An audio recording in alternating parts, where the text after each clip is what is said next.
here I have Motorola Moto G82, and today I'm going to show you how to enable camera watermark on this device.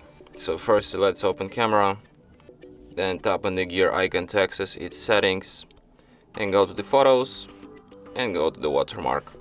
You can enable timestamp and also device watermark, and like photos you take will be marked with a watermark just like this, and also the timestamp.